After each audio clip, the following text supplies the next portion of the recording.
Freddie, think about this for a second. Biggest rivalry in college basketball history, Duke and North Carolina.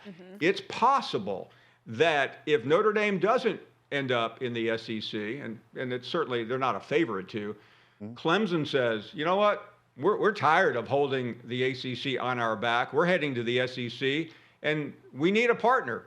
And their partner may be the University of North Carolina. Can you imagine North Carolina telling Duke, see you later, guys. Now that Coach K is gone, we're heading to the SEC. But it makes sense. They're a very attractive product. And then you have Miami and Florida State going, what about me? And they all can't join because the SEC is struggling right now to figure out how to get Oklahoma and Texas in. They can probably take 2 more.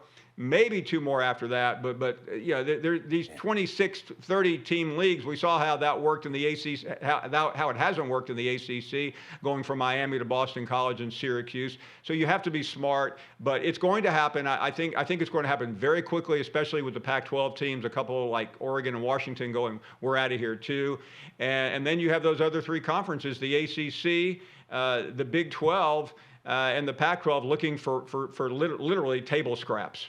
Man. And doesn't it kind of feel like we were headed this way because there were conferences and colleges individually that were trying to figure out a way to combat the SEC's hold on college football? Did we really think that these schools were going to be able to work together under the guise of not poaching each other's member institutions? Like, I just wonder, like, will George Kliavkoff ever answer a phone call from Kevin Warren again after this whole thing, this gentleman's agreement, went out the window on Thursday with the addition of UCLA and USC to the Big Ten? Like, I got to wonder about Notre Dame, though, Paul, and I wanted to ask you about this because their athletics budget, as we know, the last couple of years has become like super strained.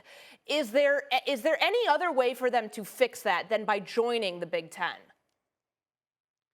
Well, I mean, Notre Dame could pull a surprise and actually back up their creed and code and say, we care more about academics than anything else. I don't believe they will. I've been to games at Notre Dame, and I see everyone up there talking out of both sides of their mouth. I mean, Brian Kelly was the most successful coach in Notre Dame history. He just left because he couldn't beat the big time teams. He couldn't beat Clemson. He couldn't beat Alabama. So he went to the SEC. So I think that's a roadmap. And relationships matter too. And the athletic director at Notre Dame, Jack Swarbrick, and Greg Sankey are close friends. They worked together. They were part of a 4-person team that tried to give us a 12-team college football playoff a year ago, but that didn't go over because the ACC and the Big Ten and the Pac-12 didn't think they needed it. They probably think they need it now. So that's the most intriguing part of this. But ultimately at Notre Dame, the president at Notre Dame makes the final decision. And that is the ultimate wild card in all of this. There is also a very important point because since Notre Dame's other sports are in the ACC, Notre Dame would have to, as a football team, join the ACC or take their entire sports league or sports teams out of the ACC, pay a fine. So, like, you're talking about how strained they were financially. I feel like that would make it even worse. But the only way to remedy that would be to join either the SEC or the Big Ten. Right? Yeah, that's true. Or have the best Venmo account ever when it comes to Notre Dame. You didn't know we had all this money. It's in my Venmo account. Paul, I do want to ask you because obviously this is a big move, and it was a big move last season when Oklahoma and Texas decided that they were going to the SEC. Which one do you think is bigger? I'm probably going to be ejected out of my SEC network seat here, but I think this is bigger, quite frankly. Sure. Because that move really was not answered. I mean, we got some movement in the Big 12, which quite frankly, very few people care about. True. This is the city of Los Angeles picking up and moving. That's a critical television market. I mean, I don't need to tell anybody here at ESPN how important LA is. It seems like every time I see Stephen A. Smith, he's on a plane to LA.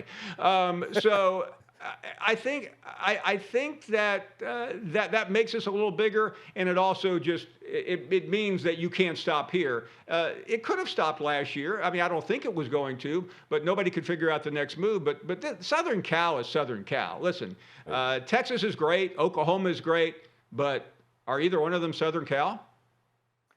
Think about how many media markets the Big Ten has now. Oh my God, everything. Oh, that's true. Like, and That's think actually about very where true. they could expand. Because, Paul, that's one thing where my head went yesterday. If they've got, like, maybe, like, the top 6, top 7, is Seattle next? Are they going to go get Washington? Sure. You know, you've Yeah, got to think about but- everywhere that their footprint is nationally. I know we've joked about the map in being, like, an East Coast, West Coast thing, but they've got Chicago. They've got New York. They've got all LA. They've got all of these massive markets. Who's to say that, you know, the market dominance and the TV dominance isn't what's driving it? And just start thinking about the next ones that could come after that. Like, to me, Seattle's the next one and the no-brainer.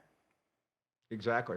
Well, what this is really about, and this is awkward talking about it on ESPN, but this is really a battle between ESPN and Fox. And Fox. With a Big Fox Ten. right now has a stronghold in the Big Ten, and ESPN has a much bigger stronghold. I mean, they're connected to the Big Ten, don't misunderstand me.